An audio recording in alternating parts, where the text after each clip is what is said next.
दोस्तों 2014 मोदी सरकार के राज में जो तस्वीरें ना देखने को मिले वो भी शायद कम है, क्योंकि बीते दिनों में वो तस्वीरें देश को देखने को मिली है जिसकी कल्पना कभी किसी देशवासी ने नहीं की थी। और अब एक ऐसी ही तस्वीर सामने आई है जहां देश के सर्वोच्च न्यायालय के अस्तित्व पर ही सवाल खड़े कर दिए गए हैं। देश के सबसे बड़े जज के खिलाफ ही सवाल खड़े कर दिए गए और उनकी नियुक्ति को ही कोर्ट में चुनौती दी गई है, क्योंकि देश के हर एक आम नागरिक को अपनी अदालत पर, अपने जज के फैसले पर पूरी तरीके से यकीन है और भरोसा है। एक के बाद एक कई मुसलमानों के खिलाफ फैसले आते रहे, फिर भी मुसलमान जो है अदालतों पर, जजों पर अपना यकीन बनाए रखते हैं कि आज नहीं तो कल उन्हें इंसाफ जरूर मिलेगा।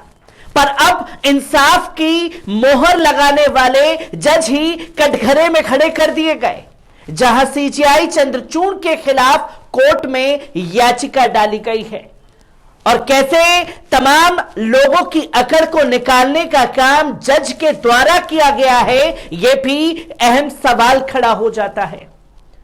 आदाब, नमस्कार, अस्सलाम वालेकुम नाज़रीन। पल पल न्यूज के न्यूज रूम से मैं हूं आपके साथ नदीम अकरम। जी हां, सही सुना आपने कि देश के सर्वोच्च न्यायालय के अस्तित्व पर सवाल खड़े हो गए हैं, तो वहीं जजों को कटघरे में खड़ा कर दिया गया है।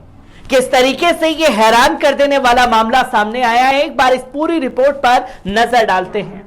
दिल्ली हाईकोर्ट ने न्यायमूर्ति डीवाई चंद्रचूड़ की भारत के प्रधान न्यायाधीश यानी कि भारत के सीजीआई के रूप में नियुक्ति को चुनौती देने वाली याचिका को सिरे से खारिज कर दिया है और याचिका डालने वाले के मुंह पर कागजात दे मारे हैं। अनुरोध करने वाली याचिका सोमवार को खारिज कर दी गई और कहा गया कि यह याचिका पर फिर से सुनवाई की आड़ में दायर की गई है, जो पूरी तरीके से अस्वीकार्य है। न्यायमूर्ति संजीव सचदेवा और न्यायमूर्ति विकास महाजन की पीठ ने कहा कि 11 नवंबर 2022 को पारित आदेश की समीक्षा का कोई आधार नहीं बनता है।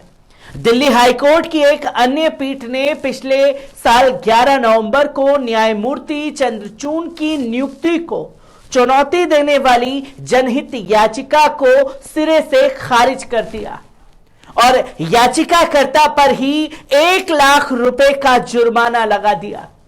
पीठ ने यह साफ तौर पर कहा कि यह पुनरीक्षण याचिका की आड़ में की गई एक अपील है, जो कि आपके कुंठित दिमाग से की गई है। किसी भी स्पष्ट में इसे नहीं पाया गया है। 1 नवंबर 2022 के आदेश की समीक्षा का कोई आधार नहीं बनता, इसलिए इस याचिका को खारिज किया जाता है। उसने कहा कि ऐसा प्रतीत होता है कि याचिका पर फिर से सुनवाई की इच्छा की आड़ में याचिका दायर की गई थी, जो इस समीक्षा के लिए पूरी तरीके से स्वीकार्य नहीं है।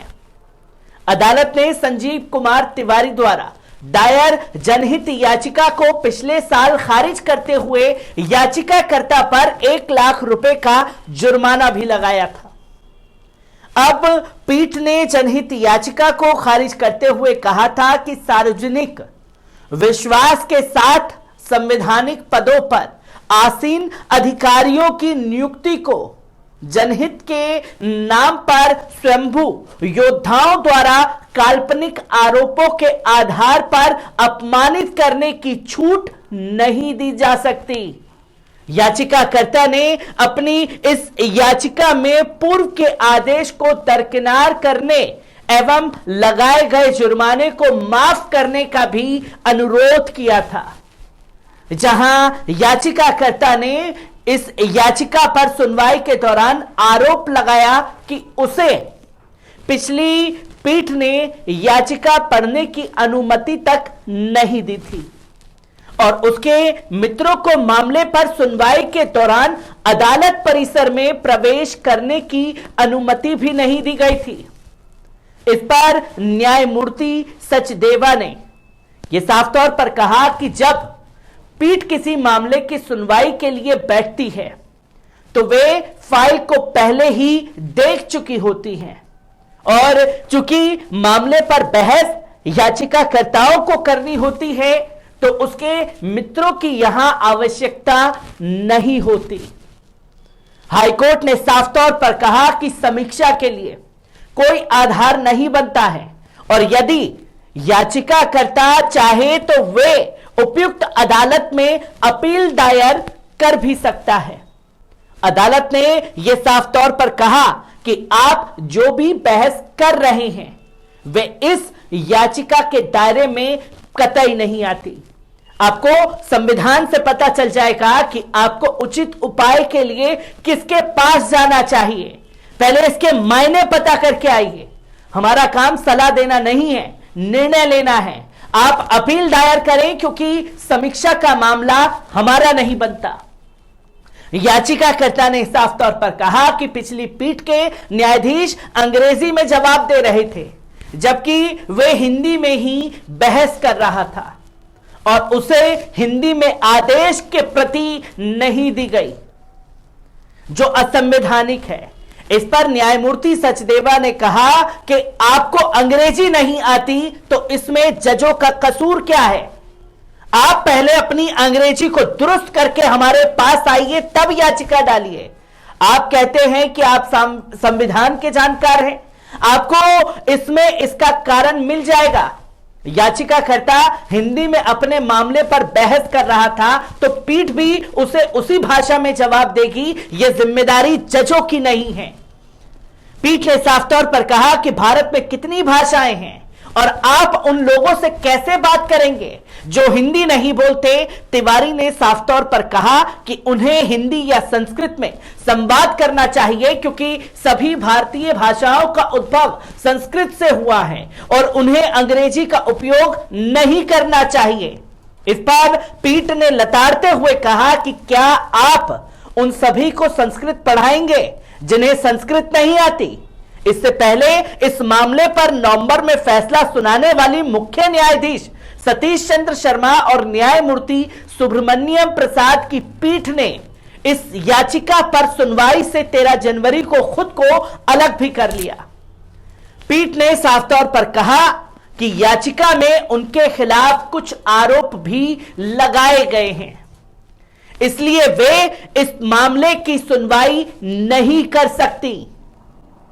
तो आप देख सकते हैं कि जो तस्वीरें देश में कभी देखने को नहीं मिली वो तस्वीरें अब देखने को मिल रही हैं। देश के जज के खिलाफ ही याचिका डाली गई कि साहब उनकी नियुक्ति गलत हुई है। हमने तो बहस हिंदी में की थी, उन्होंने हमें अंग्रेजी में जवाब क्यों दिया। उन्हें हिंदी में ही हमसे बात करनी चाहिए थी। जो कि जज ने साफ तौर पर कहा कि आपको अंग्रेजी नहीं आती तो इसमें कसूरवार जज का नहीं है। और जिस तरीके के मुद्दे को आप लेकर के कोर्ट में आए हैं इसके लिए आपके ऊपर ही अब 1 लाख रुपए का जुर्माना लगाया जाता है। ये तमाम तस्वीरें सुप्रीम कोर्ट से सामने आ रही हैं। हर एक तस्वीर को आप लोगों के साथ साझा करता रहूंगा। दीजिए इजाजत, शुक्रिया।